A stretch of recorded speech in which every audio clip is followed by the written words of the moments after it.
Tissus, élastiques ou encore étiquettes sont scrutés à la loupe par ces trois mamans originaires des îles. Si elles ont l'habitude de coudre à la maison, l'usage de ces machines à coudre industrielles n'est pas évident. D'où l'intérêt de cet atelier. Hélène n'en est pas à sa première fois.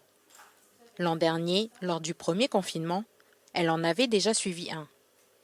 Ne pouvant rentrer à UVA, c'est tout naturellement qu'elle a choisi de participer une nouvelle fois cette année. Ici, avec la formation, il y a des choses qu'on a appris qui facilitent le travail. C'est ça qu'on a appris ici. Que quand je vais rentrer à UVA, je montrerai aux mamans là-bas couturières. L'objectif est de former les personnes susceptibles de fabriquer des masques qui permettront d'approvisionner les stocks de l'entreprise selon la demande du marché. L'année dernière, à l'issue du premier confinement, le gouvernement avait estimé que la production locale pouvait atteindre 50 000 masques par mois. Aujourd'hui, les objectifs sont loin d'être atteints. On atteint notre capacité de production maintenant optimale. On va passer 15-20 000 par semaine. On va atteindre les 75 000 masques début avril. On est à l'heure actuelle à peu près 40 couturières. Et on va monter à 50 et peut-être on va taper les 60 prochainement. Bref, la filière est totalement relancée au cas où la pandémie venait à se développer. Et toutes les petites mains courageuses se mettraient au travail. En moyenne, en 1 heure, une couturière peut coudre entre 6 et 15 masques selon sa performance. Cette entreprise, elle, en demande 50 par jour. Pour chaque masque cousu, elles sont payées entre 200 et 250 francs.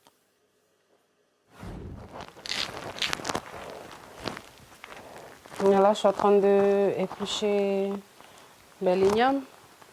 Là, c'est le moment de ressouder les liens, de parler de tout. Moi et mon mari, et surtout le beau-père, comme il est seul avec ses enfants.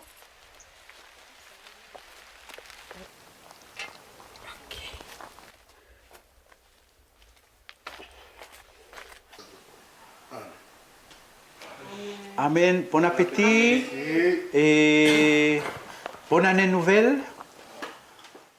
C'est assez spécifique cette année. Chacun mange déjà chez soi. On ne peut pas faire de rassemblement, mais on peut respecter la tradition. Le principe, c'est de se regrouper en famille, entre clans, pour pouvoir aborder des sujets qui concernent le clan. C'est un peu comme le nouvel an chinois, le nouvel an. Chacun a son sens. Ça renouvelle un petit peu la confiance, ça renouvelle les liens. Et ça transmet. Ça transmet également aux générations. Hein. C'est quoi la signification du nouvel igname? Quels sont les ignames nobles? On se met dans la racine pour pouvoir grandir, pour pouvoir aborder la nouvelle année comme il faut. Et ça, c'est avec les enfants, avec le clan, avec la tribu. C'est là qu'on regarde nos liens aussi avec chacun. Quel est mon lien avec la famille, avec le chef, avec mon chef de clan, ma lignée, direct sur Nathalo, ici sur Bokil. Donc la prochaine étape, ça va être le chef de clan. Donc on va apporter la nouvelle igname au chef de clan et le chef de clan qui amène à la chefferie.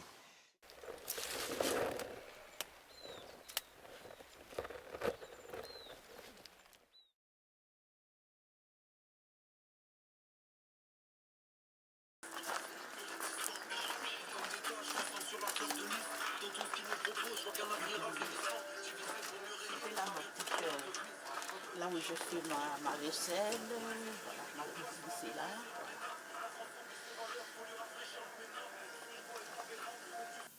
Cécile et Dédé ont été lourdement impactés par le cyclone Niran. Leur cuisine et leur salle à manger ont toutes les deux été détruites. Une situation difficile qui vient compliquer le confinement.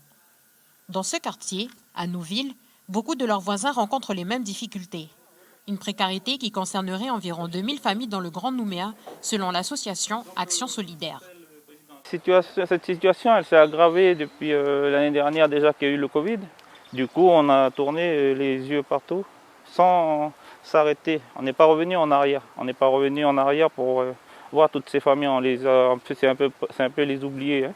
Les oubliés du confinement un peu. On se rend compte que les pouvoirs publics ne bougent pas. Et ils sont submergés aussi par tous les événements mais nous, les associations, nous on fait de notre côté, mais c'est vaste et il faut couvrir tout le monde. Du coup, c'est important qu'on soit plusieurs à le faire. Et on ne sera pas de trop en tout cas. L'association compte organiser des tournées solidaires prochainement.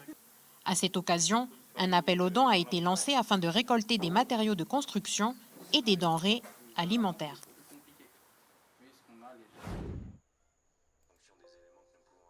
Christelle Sourde Profonde suit quotidiennement les points presse tenus par le gouvernement.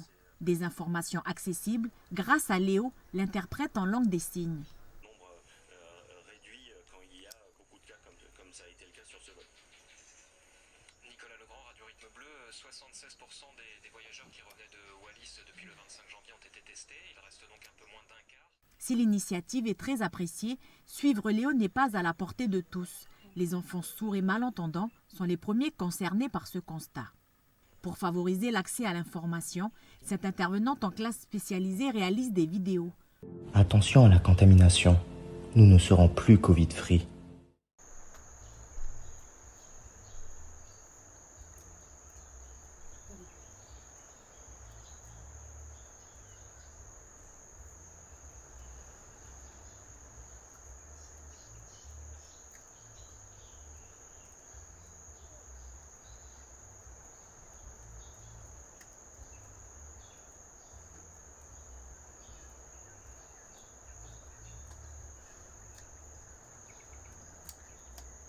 En collaboration avec des collègues sourds profonds également, ils expliquent qui est le coronavirus et comment stopper sa propagation.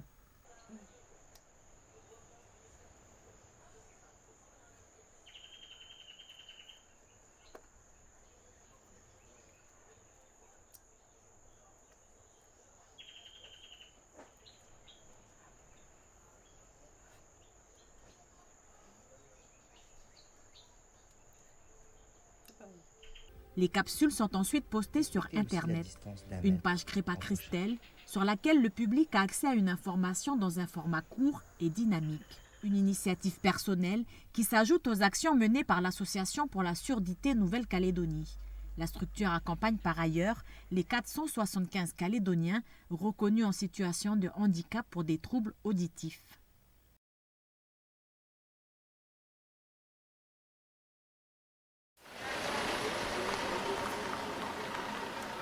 Alors là, on a les deux agents communaux là, qui sont dedans. Ensuite, après, on rentre ici. Ici, il y avait les exposants qui sont venus exposer leurs affaires, présenter et amener à l'intérieur. Contrairement à l'année dernière, on avait fait par district. Cette année, on a fait par inscription. Donc le maire a voulu que l'on fasse ces inscriptions de manière à ce qu'on puisse avoir la visibilité de ceux qui viennent justement pour exposer. Donc les gens rentrent avec leur ticket, ils ont 15 minutes. Ils ont 15 minutes à l'intérieur, donc pour acheter, pour voir les choses exposées. Bonjour. Chaque exposant sont numérotés, donc eux ils savent carrément où est-ce qu'ils sont, ils mettront leurs produits à exposer. On a des distanciations qui sont prévues, donc là on est séparés. Habituellement on a 25 par case et là on n'en a que 7. Donc on a prévu les distanciations par exposant. Les gens ont besoin d'avoir des petites pièces, donc il y a tout ça qui est derrière. Et en même temps on a besoin de se voir tout en essayant de voir comment les gens ils agissent, comment les gens ils se comportent dans des cas où on est confiné, avec les masques, avec les attestations. Donc il y a tout un tas de choses qui est pédagogique aussi, que le maire a voulu aussi que l'on voit à travers les gens, les comportements des gens, comment les gens réagissent justement par rapport aux consignes que l'on donne. Du coup on est entré, on a fait le tour là, et là on va ressortir par là, donc il y a un monsieur qui est là, on a notre ticket là, une fois qu'on a fait le tour de tous nos exposants, ben on redonne le ticket à ce monsieur. Et voilà, ça y est, on a fini notre parcours du marché. Et là on est dehors, on peut repartir. Donc on commence par Val-Plaisance, Magenta. En venant en Vallée du Tir. Soit on fait le dispatch ici déjà, par le nombre de personnes, comme ça on facilite aussi la livraison.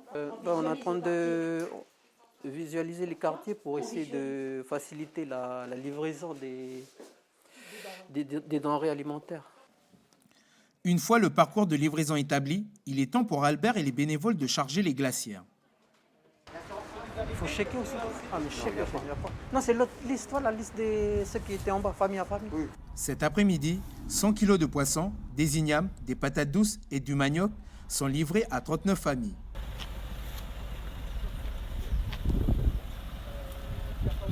Ces habitants de Ouvéa sont bloqués à Nouméa depuis l'annonce du confinement. Albert, sapeur-pompier sur l'île, est bloqué chez son beau-frère. Il est très heureux et ému de l'attention portée à leur égard. Ça fait longtemps aussi qu'on n'a pas pu manger des trucs frais. Puis ouais, ça fait du bien aussi de savoir que voilà, il y a les gens de l'île qui pensent à nous, sans rester bloqués ici, puis ils envoient un peu de quoi nous aider à nous nourrir, quoi. Il faut avoir des terrains pour pouvoir cultiver quelque chose ici. Et ici, on n'a rien. Du coup, ça fait du bien d'avoir du manioc. La livraison poursuit son itinéraire et s'achèvera probablement demain à Païta.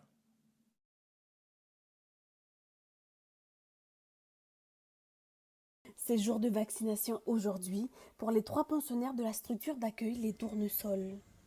Cela fait 3 semaines que le rendez-vous est pris avec l'hôpital de Koumak et depuis, Marie-Paul, la responsable, a dû organiser toute la logistique. Mais transporter 2 personnes à mobilité réduite, c'est compliqué quand le transport n'est pas adapté. Après avoir frappé à toutes les portes, direction des affaires sanitaires et sociales, CAFAT, aide médicale ou encore Province Nord, la responsable a enfin réussi à bénéficier d'un véhicule adapté. Ça a été compliqué d'avoir des ambulances. Parce que normalement, ils n'ont pas le droit aux ambulances. Mais j'ai trouvé quand même des personnes gentilles qui ont fait des choix. Et pourquoi elles n'ont pas le droit? Parce que c'est pas considéré comme une visite chez un spécialiste ou quoi que ce soit. Et normalement, ils sont pas pris en charge pour les vaccinations. Entre autres pour la vaccination Covid, c'est ce que nous avons. Dans la salle d'attente, Marie-Paul retrouve Isabelle, une consoeur, qui emmène 3 de ses résidentes se faire vacciner. Pour le transport, elle a dû faire par ses propres moyens. Du coup, avec mon copain, on a pu les emmener avec ma voiture personnelle. Donc là, elle marche encore les 3 à Salé, mais les 2 autres, c'est des cas assez lourds qu'on ne peut pas mettre comme ça dans une voiture, quoi. On a fait une demande, le médecin a fait la demande pour avoir l'ambulance, mais on n'a pas eu de réponse, rien. On a été prévenu hier que c'était aujourd'hui le vaccin. Donc je pense que voilà, quoi. Mais bon, je trouve ça dommage quand même. C'est des personnes qui ont besoin, qui ont l'aide médicale, qui sont âgées, handicapées. Donc on ne devrait pas avoir à taper là-haut, ça devrait être naturel qu'elles soient transportées. On va vous vacciner du coup? Souris au jeune homme. Dans 21 jours, Catherine et ses camarades recevront la 2e injection. La vieille dame profite de notre caméra pour lancer un appel aux autorités compétentes. Mais pour aller, c'est prendre du temps, ça. Pour aller encore là-bas, au village, ou à l'hôpital. Voilà. C'est bon qui se dérange pour nous. Voilà, c'est le travail. Pour la 2e injection, les responsables de familles d'accueil pour personnes âgées devront prendre rendez-vous auprès de leur référent DAS pour qu'une équipe se déplace dans leur structure. Donc tu n'as plus qu'à prendre, tu fais attention les œufs et le beurre. D'accord. Ok, merci beaucoup. Voilà. Et par rapport à la semaine dernière, il y a un kit d'hygiène en plus. Ok, d'accord, merci beaucoup. Les bras remplis de courses, Valentin fait partie des étudiants pour qui cette distribution est un soulagement. Ces denrées sont plus que bienvenues pour celui qui a parfois du mal à joindre les 2 bouts. C'est des choses qui coûtent cher et c'est compliqué pour moi pour les acheter au magasin parce que bon, il faut acheter en plus les masques. Et des fois, ça devient un peu cher des gels hydroalcooliques. Une situation économique compliquée qui s'ajoute à des cours difficiles à suivre pour cet étudiant en langue étrangère. C'est soit via Skype, soit sur Discord. Des fois, c'est un peu compliqué parce que la connexion Internet n'est pas toujours très bonne. Et quand le prof il nous parle, il y a des coupures de connexion, donc c'est un peu compliqué de suivre. La vie étudiante est elle aussi au point mort. La cité, qui accueille normalement près de 600 étudiants, est vide. C'est plus comme avant, quand je sors, je vois presque personne. Donc honnêtement, c'est un peu triste. Valentin attend beaucoup des annonces du gouvernement demain. Il espère simplement retrouver une vie normale, loin du blues de la cité étudiante de Nouville.